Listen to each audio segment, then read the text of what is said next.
Magandang araw mga kaibigan. Bigyan natin ng reaction, opinion itong post ni Congressman Leandro Libeste. Sabi niya, inalok ako ni na Secretary Ralph Recto at Congressman Edwin Garjola na maging partner nila. Ito po si Congressman Garjola. Yan po ang isa sa pinakamalaking contractors. Congressman siya, at the same time, ang dami niya. Ang negosyo niya is pangungontrata talaga. Kaya yung party list niya is contractor, workers, something like that. So, solidarity. So, ang mga bumuboto sa kanya, mga nasa construction business. Ito ang picture ng meeting kung saan hiningi nila ang tulong ko para sa kampanya ni na Vilma at Lucky. Hihiling ako sa Kongreso ng oras upang ilahad ang modus nila para sa ikabubuti ng ating bayan. Nako, modus operandi. Yan po yung picture. So, grabe, may pag-asa pa ang bansa natin habang may mga kongresistang ganito na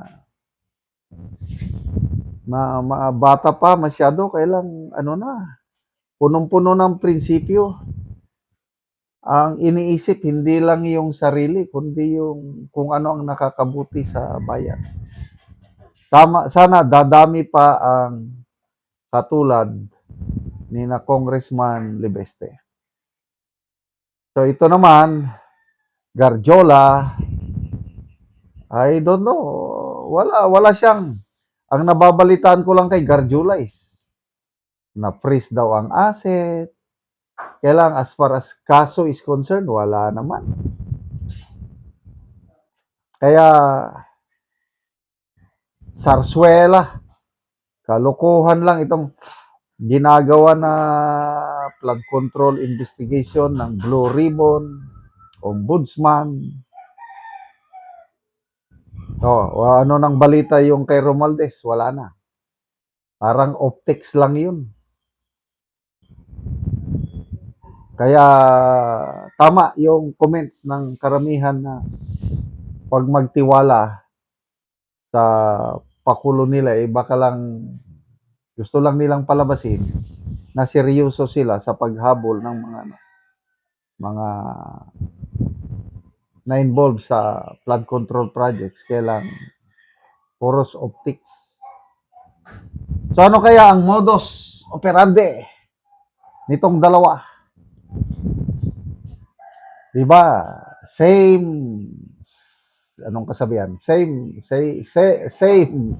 feathers flock together. Tell me who your friends are and I will tell you who you are. And I agree. Yung mga ganong kasabihan. Kasi hindi naman pwedeng magsama ang tubig at langis. Diba? Paghaluin mo yan. Ang nasa ibabaw is, nakalimutan ko na kung alin ang nasa ibabaw. Ano bang mas mabigat? Parang ang langis nasa ibabaw, ang tubig nasa ibaba. Hindi pwedeng magsama yan. Ganon din. Liwanag at dilim. Hindi pwedeng magsama yan. Kaya lang, ang mananaig palagi ay ang liwanag. Kaya itong nangyayari sa bansa natin ngayon, to me, it's an act of God. Yung bagyo Karina ba yun nung 2024 na after na nagmayabang ang Pangulo, 5,500 flood control projects pinagmayabang. After that, 2 days after nagbagyo Karina na lubog ang Metro Manila ng bayo na, nagsimula. Unti-unti nang na-expose ang mga kalokohang ginagawa nila sa mga proyekto. Yung pinagmamayabang ng Pangulo, yung pala grabing kalokohan na kanilang ginagawa. So, pasalamat tayo at may mga kongresistang lumalaban para sa katotohanan. Mangilan-ilan na lang sila. Mabibilang mo lang sa kamay. O, ngayon, baka within this week, hindi, ang may forma ngayon. Ang botohan ata sa Kamara is May 11, if I'm not mistaken. Diyan na natin makikita kung sino yung mga kongresista na may konsensya.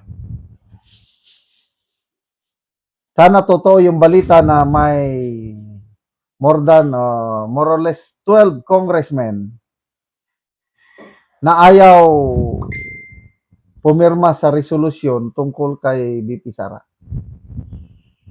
Umatras dahil I don't know kung konsensya o political consideration lang. Ayaw nila ng backlash, political backlash. Kung susuportahan nila ang impeachment ni BP Sara, iniisip nila yung respect ng mga tao. Wala na yun. Political consideration pa rin yun. Ang kailangan natin, yung mga may konsensya talaga. Yung boboto sila against sa impeachment dahil alam nilang mali. Regardless of the consequences sa election sa 2028. And I believe ito, sina Congressman Libeste, boboto yan ng no sa impeachment ni BP Sara dahil sa katotohanan sa konsensya.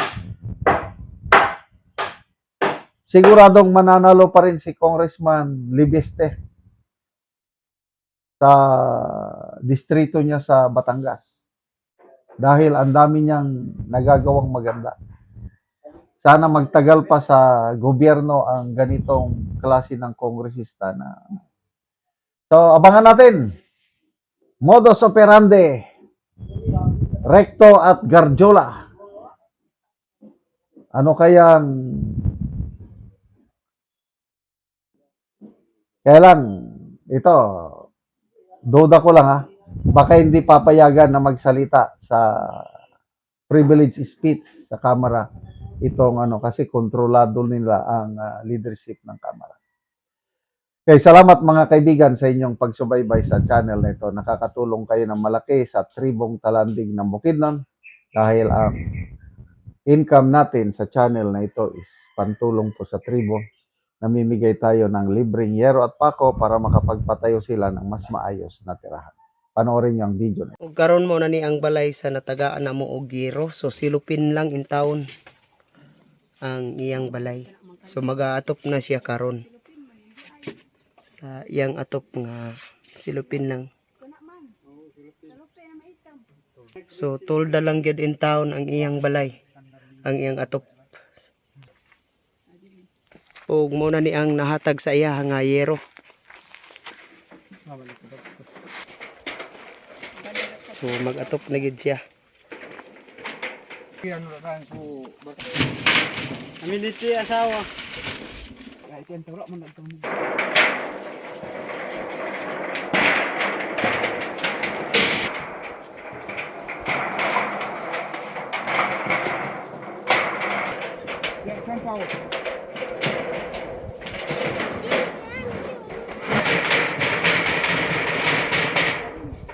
Ya ba?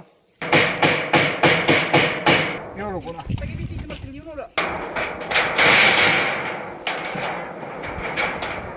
Pag mandulig ko. Kakagya Cesar. Di gawas ka nga doon na dito ka. O gawas ka anay.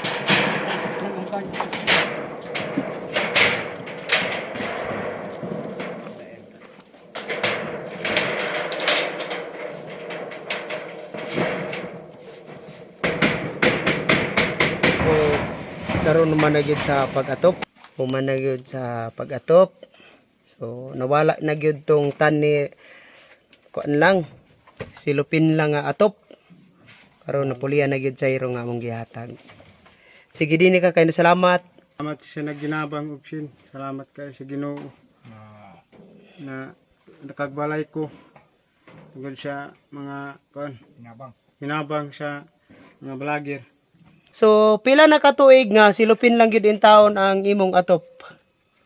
Pila na to katuig ang silupin lang? Duwa na. So duha na lang katuig. So silupin na lang gyud nagantos ka sa Nagantos kalisod. So salamat kaayo. Taninabang og sin.